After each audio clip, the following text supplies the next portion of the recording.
Hello students, welcome to next session on programming in C and हमारा आज का topic है recursion. So let us start now. सबसे पहले मैं आपको रिकर्शन का कॉन्सेप्ट बताने जा रहा हूँ, then we will discuss its theory, then its working example and at the end मैं आपको प्रोग्राम जो है इम्प्लीमेंट करके भी दिखाऊंगा एंड इसके साथ ही हम इसके एडवांटेज एंड डिसएडवांटेज भी डिस्कस करेंगे। तो जैसे हमने पहले कुछ फंक्शन से प्रोग्राम बनाए हैं, देन जब भी हम फंक्शन के साथ कोई प्रोग्राम बनाते हैं, इम्प्लीमेंट करते हैं, तो नॉर्मली उनमें एक कॉलिंग फंक्शन होता है और एक कॉल्ड फंक्शन होता है। तो नॉर्मल केसेस में जो कॉलिंग फंक्शन है हम मेन को रखते हैं and called function can be any function. Like जैसे मैंने ये कोड लिखा हुआ है, तो मेन के अंदर मैं सम फंक्शन को कॉल कर रहा हूँ। सो मेन फंक्शन जो मेरा है this is calling function, this is called calling function. And किसको मैं कॉल कर रहा हूँ? सम को। तो सम मेरा है जो कॉल्ड फंक्शन है। अगर ये कॉलिंग फंक्शन और कॉल्ड फंक्शन दोनों सेम हो जाएं, इट मीन्स अगर एक फंक्शन अपने आप को ही कॉल करेगा, then that concept is known as recursion. So if calling function and called function are same, then concept is recursion. आप जैसे इधर देख सकते हैं, जैसे मैंने मेन लिखा है और मेन के अंदर मैं मेन को ही कॉल कर रहा हूँ। So main function is calling main function, this concept is called recursion. Similarly कोई भी फंक्शन अपने आप को कॉल कर सकता है, then that concept is called recursion. But recursion में ओनली हमने यही नहीं देखना कि फंक्शन अपने आप को कॉल ही करेगा, हमने इसके साथ एक और कंडीशन भी बनानी है कि वो कब तक कॉल करेगा। तो कोई ना कोई ऐसा पॉइंट होएगा जब ये फंक्शन अपने आप को कॉल करना बंद कर देगा। So that is called stopping condition, that is known as stopping condition. So recursion करने के लिए, कोई भी प्रोग्राम रिकर्शन से बनाने के लिए हमें दो चीज़ें चाहिए।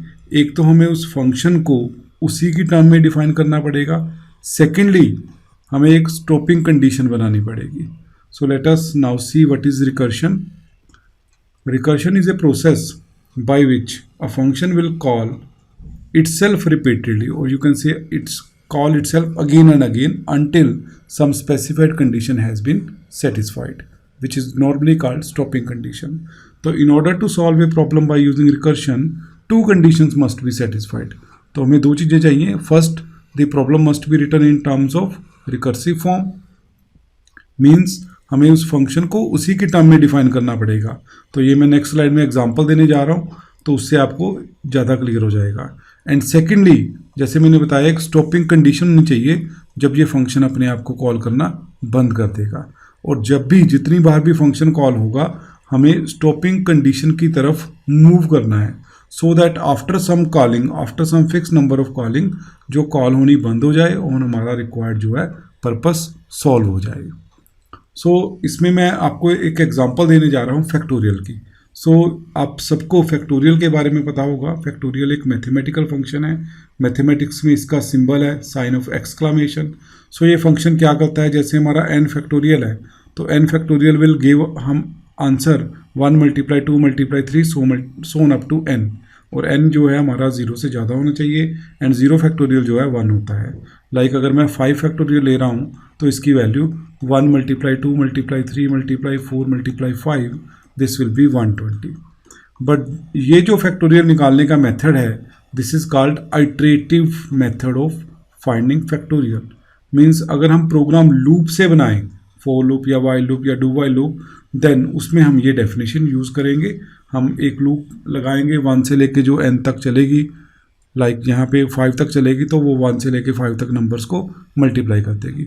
बट इसी प्रॉब्लम को हम रिकर्सिवली डिफाइन कर सकते हैं। तो अगर हम इसी प्रॉब्लम को रिकर्सिवली डिफाइन करेंगे, देन n factorial is n × n - 1 factorial and 0 factorial जो है 1 है। So let us see its recursive definition. मैं आपको एक्सप्लेन करने जा रहा हूँ। This is recursive definition of factorial. तो हम इसी का प्रोग्राम भी बनाएंगे। तो इसका बेस समझिए आप सबसे पहले। जैसे हम 5 फैक्टोरियल को हम लिखते हैं 5 × 4 × 3 × 2 × 1। अब जो ये 4 3 2 1 है, इसको हम 4 फैक्टोरियल भी लिख सकते हैं। So you can see 5 factorial equal to 5 × 4 factorial, means factorial की डेफिनेशन के अंदर फैक्टोरियल आ गया। सो यही मेरा बेस है फैक्टोरियल को रिकर्सिवली डिफाइन करने का। तो इसको हम जनरली ऐसे लिखेंगे, n factorial is equal to n multiply by factorial of n minus one. And ये कब तक चलेगा? जब तक हम जीरो पे नहीं पहुंचेंगे।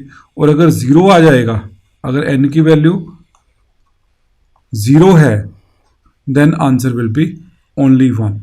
इन केस ऑफ n जीरो है तो आंसर मेरा वन आ जाएगा। अब इस डेफिनेशन के अकॉर्डिंग हमने फैक्टोरियल निकालना है, तो let us see, we take example of 4 factorial.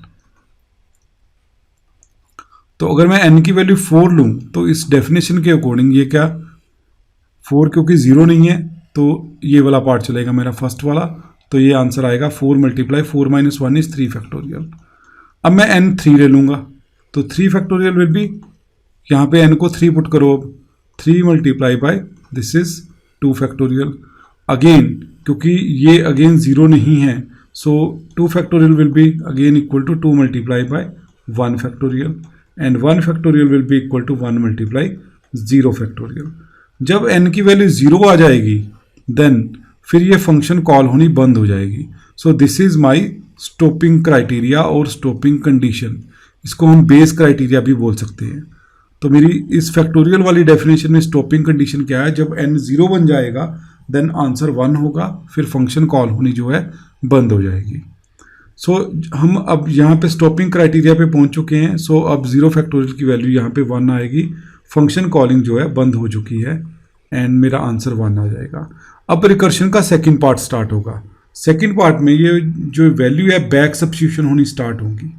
जैसे 1 फैक्टोरियल की वैल्यू 1 होगी तो ये कैलकुलेट होके इससे पिछले वाले स्टेप में चली जाएगी and 2 multiply 1 will be equal to 2। Similarly जो 2 फैक्टोरियल की वैल्यू आई 2, तो ये इससे पिछले वाले स्टेप में जाएगी, 3 multiply 2 will be equal to 6। अब ये 6 किसकी वैल्यू आई? 3 फैक्टोरियल की, and it will again goes to its previous step.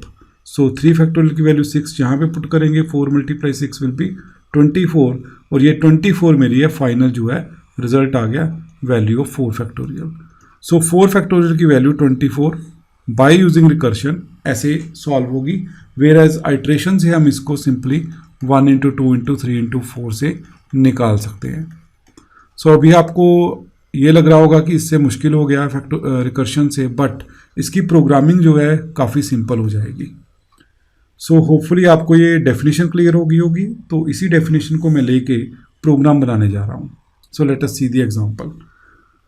Now यहाँ पे मैंने एक वेरिएबल लिया n, एक मैंने फंक्शन डिफाइन किया जिसकी रिटर्न टाइप लॉन्ग इंट है एंड वो आर्गुमेंट इंटीजर टाइप का ले रहा है। और यहाँ पे मैंने n को इनपुट करवाया, n की वैल्यू इनपुट करवाने के बाद मैंने यहाँ पे सीधा रिजल्ट प्रिंट करवा दिया, n factorial equal to %LD और फैक्ट n। यहाँ पे मैं n के साथ फैक्टोरियल फंक्शन को कॉल कर रहा हूँ। जैसे सपोज मैंने n की वैल्यू अगर 4 इनपुट की है तो यहाँ पे 4 के साथ ये फंक्शन जो है कॉल हो जाएगा। यहाँ पे n की वैल्यू क्या आएगी? 4। अब ये चेक होगा क्योंकि n जीरो नहीं है तो इफ़ वाला पार्ट नहीं चलेगा, एल्स वाला चलेगा। सो यहाँ पे क्या आएगा? 4 multiply by factorial of 3, because ये 4 माइनस 1 3 होगा, तो ये 3 फैक्टोरियल के साथ ये अगेन फंक्शन अपने आप को कॉल kरेगा। This is recursion. अब यहाँ पे n की वैल्यू क्या आएगी? 3। अब 3 के साथ अगेन क्योंकि ये जीरो नहीं है, सो 3 multiply by factorial of 3 minus 1 2 हो जाएगा। अब again it will call itself, दोबारा अपने आप को कॉल करेगा, बट दिस टाइम n की वैल्यू क्या आएगी? 2 आएगी।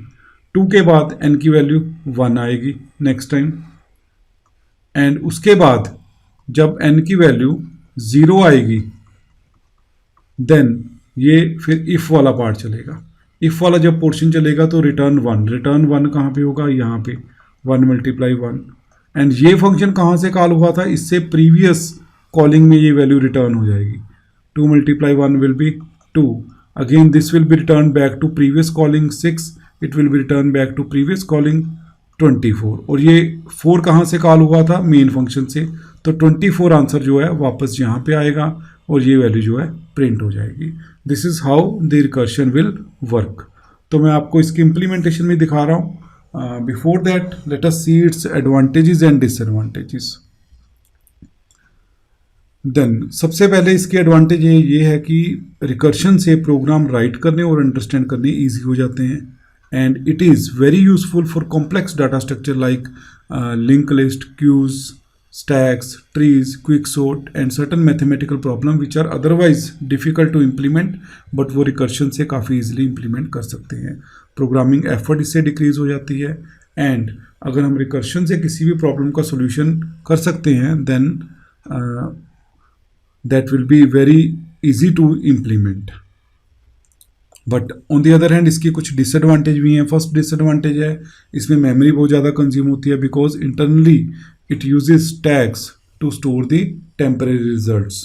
एंड अगर हम stopping criteria permanent properly define ना करें then it may result into infinite function call, और उसमें हमारा कंप्यूटर जो है आउट ऑफ मेमोरी भी जा सकता है. अनदर थिंग इज़ जो प्रोग्राम हम सम टाइम रिकर्शन से बनाते हैं उनकी एफिशिएंसी लेस होती है, उनकी स्पीड लेस होती है. So we have to see both pros and cons. And जैसी हमारी प्रॉब्लम है अगर रिकर्शन से उसका सोल्यूशन इजीली हम फाइंड कर सकते हैं then we can definitely use recursion. And कुछ प्रॉब्लम्स डेटा स्ट्रक्चर में ऐसी हैं जिनका recursive solution very very easy है and otherwise that are very difficult. So hopefully आपको ये क्लियर हो गया होगा. Now let us see the program जो हमने फैक्टोरियल का बनाया था उसकी हम आउटपुट देखते हैं. So this is the factorial program using recursion. You can see here ये फैक्टोरियल मैंने नाम रखा है फंक्शन का, एंड इसकी डेफिनेशन में अगेन फैक्टोरियल यूज़ हो रहा है. सो यहाँ पे फैक्टोरियल को ही कॉल कर रहा है. This is the use of recursion. So let us see it's output. अगर मैं n की वैल्यू 6 दे रहा हूँ you can see the answer is 720. अब ये कैलकुलेट इंटरनली कर रहा है, अपने आप को कॉल कर रहा है टाइम एंड अगेन. वो आपको कंसेप्ट मैंने ऑलरेडी एक्सप्लेन कर दिया है. सो होपफुली आपको ये सारा कॉन्सेप्ट क्लियर हो गया होगा. Thank you for watching. And अगर आपको ये वीडियो समझ आया then subscribe the channel and like the video.